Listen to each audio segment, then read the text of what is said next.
Hi folks, welcome to the Prepared Homestead. This is Travis. Thank you all for stopping by to watch. I get this feeling that I'm hearing the Creedence Clearwater Revival song playing in the background of my head. You know, down, down, down, down. I ain't no fortunate son. It ain't me. You know the one that I'm talking about.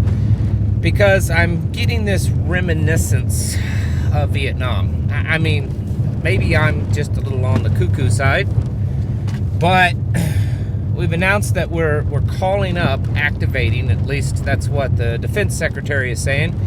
They're activating 2,000 U.S. troops to be sent over to Israel on the ground, boots on the ground, and just not in a combat way, just as an advisory type of way. Sounds very eerily similar to what we saw in Vietnam, where there was this big buildup of American forces. We've seen that in the last week. Army, Navy, Air Force, Marines, I mean, they're all being sent over to Israel in the area, at least, way more than what we've done in Ukraine in the last 18 months or so. And then now we're going to most likely be putting boots on the ground in Israel, not necessarily in a combat role, more just kind of there to help.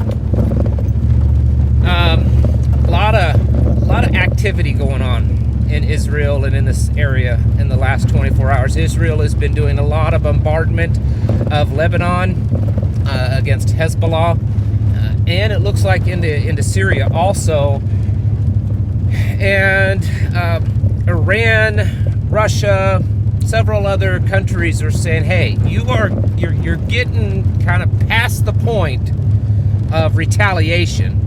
This is getting to the point where it's overkill. I'm not saying that. I'm saying what they're saying.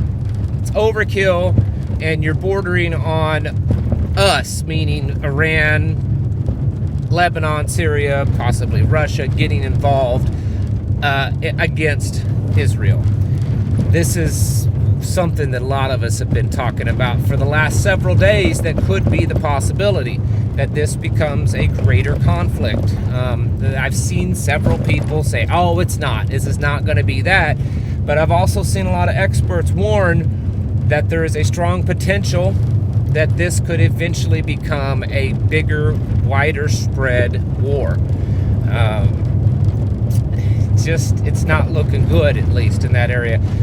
Benjamin Netanyahu was on a phone call today with Vladimir Putin, and apparently, according to the news, he told Putin that they will stay in Gaza and deal with Hamas until Hamas is completely eliminated, until they're all dead, every last one of them. He was also on a 7-hour phone call with Anthony Blinken, Secretary of State. Of course, it wasn't with Biden, because Biden couldn't last that long. He'd probably do good to do 7-minute phone calls. But yeah, you should probably gather your children and figure out what you're going to do if a draft happens. Because if we end up in a war in the Middle East, and we're already kind of tied in Ukraine and Eastern Europe, and of course there's 2 other wars in kind of the European theater that could break out: Armenia and Azerbaijan and Kosovo and my goodness, I keep forgetting the other place name. Anyways, you know what I'm talking about. Those are on the verge. They're saying in weeks there could be wars there, and somehow, some way we're going to be drug into that, whether it's just money or supplies or troops. And then now this, they're going to need more troops. They're going to have to up the enlistment, and they haven't been able to do that successfully. So the possibility of a draft, I think, is right around the corner. And then, of course, we always have to speculate, and at this point, that's all it is, a speculation, that if we get involved in a 2-front war, how much longer will it be before China moves on Taiwan, knowing that we're already spread so thin that it would be really great to get involved in Taiwan. And then, of course, there's North Korea. Did you know that for the first time ever, we sent a B-52 bomber over to South Korea and North Korea is very upset. We sent one over there as a show of force because, by golly, we're going to start wars all over the planet. We're just going to saber rattle everywhere. At some point, the other side of the world, meaning the opposing side, is going to realize that we can't do this everywhere all at once, and they're going to call our bluffs. We have to be ready for this, folks. The possibility of a wide-scale, multi-front, multifaceted war that the United States is involved in, I think, is becoming more and more likely. When you look at the stuff going on just in Israel, the talks, the violence, there was 2 people killed in Belgium today by an Islamic man. Gunned them down with an AK-47, screaming Allah Akbar. I mean, is it directly related? I'm sure it is. I can't prove it. You can't prove it. No one probably can. But I think it's probably connected. I would say it's a matter of time before we start seeing that. There was a white man that stabbed a couple of Americans up in Chicago, was it? I can't. I've been busy today. Killed one person, injured another, a mother and son, and he was white and did it because they were Islamic. So a narrative's already been set there. So it's who knows how it's going to turn out. But the world is starting to see little bits, not a lot, little bits of violence because of this, and I suspect that's going to increase also. We folks, you need to get ready for this. It's like a big old pressure cooker just about ready to pop off. And if we're fortunate enough, if we're lucky enough, someone somewhere just might allow the steam to be let off in a safe way. Right now, it doesn't look like that's going to happen. It looks like the steam is just going to build and build until it explodes and do something very big and deadly and dangerous. But it could go the other way, possibly. But I don't think so at this point, and that's just my speculation. I could be wrong. I hope I'm wrong. I don't want a bunch of people dying, and I certainly don't want us getting involved in it and all the things that could, deteriorate because of that. But it does appear that we're going down that path, and you need to be getting ready.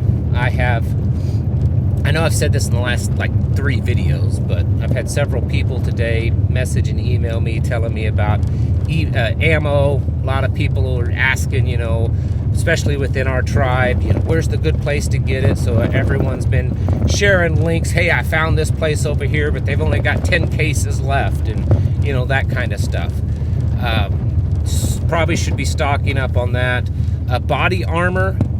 If you want to get body armor and you're able to, you probably should get some, because Israel is complaining that there's a massive shortage of body armor. That doesn't directly mean it's going to short us here in the United States, but we're the big military supplier, so if we do send stuff over, it could cause a shortage on the civilian market, because if they're sending, AR-500 style plates, it could come from the civilian market. I spoke to someone that went to a gun shop here in my area, and he did confirm that they have been told as a seller, as a retailer, that they're not going to be getting ammo from Lake City ammo, from Winchester and stuff, because that's all now being used, being manufactured and sent to the government. They've switched over to government production, and they're no longer going to be selling to the civilian market. This is just the beginning. It's just the beginning. I mean, I'm surprised they're already at that point. I kind of thought that might come further down the road. So if they're already switching ammunition production over at some of these plants to government-only production, at what point will we see other things? Will we see certain equipment, survival equipment, tactical equipment, food, emergency food, freeze-dried food, things like that? When are we going to see that happen? You better be stocking up and getting prepared, because it's... I don't know that we've been on a knife's edge quite like we are right now. I mean, it's not looking good, and we could be hours or days away. That's that kind of time period, you know. And other things that I've talked about, collapse in economic and markets and stuff, you know, we're looking at weeks and months, maybe a few years. This situation could radically change within hours or a few days. Within a week from now, we could be in a full-scale war. And so there's not a whole lot of time to really stock up and prepare, but there's other things you need to be doing, not just stocking up and preparing. You need to be working out your plans within your tribe. Do you have communications nailed down? Do you know what you're going to do if things get bad? Because if we start seeing Hamas-style type of violence in this country, you may not be any good at protecting yourself from that all on your own. You know, you've got your little homestead out in the country and it's just you and your wife or something like that. It's not going to happen. Did you see what they were doing in Israel, where groups, platoon-sized groups, were going in and taking down houses? No matter how good you are and how much ammo you have, you can't win a fight like that, against that. So it might get to the point that you have to, as a tribe, as a little mag, and fall back to someone's property. Figure out who has the best property to defend and to survive on, and fall back. There's a cow on the road. Get out of the way. Fall back to that property. That may end up being what you have to do. I know that's not what everyone wants. The idea of leaving your property and probably losing it because it's now vulnerable does not set well with most people. But if it's the only way to survive, it's something you should certainly be considering and talking in your group, because that may end up being the only way that you can survive if things get to that point. I'm not saying you go ahead and do it now, but you should at least have a contingency plan for it in place, because it's possible. It's possible. You look at all the illegals that's come into this country. You look at other hate groups that already exist here, the sleeper cells that exist here in the United States, probably into the thousands. It is a big barrel of powder just ready to explode. And you need to be stocking up, prepping up, planning up, training up, but most importantly, praying up, because it's coming at us faster than you think. Folks, get your houses in order and prepare yourselves mentally, physically, and spiritually. Thanks for watching. I'll catch you in the next video.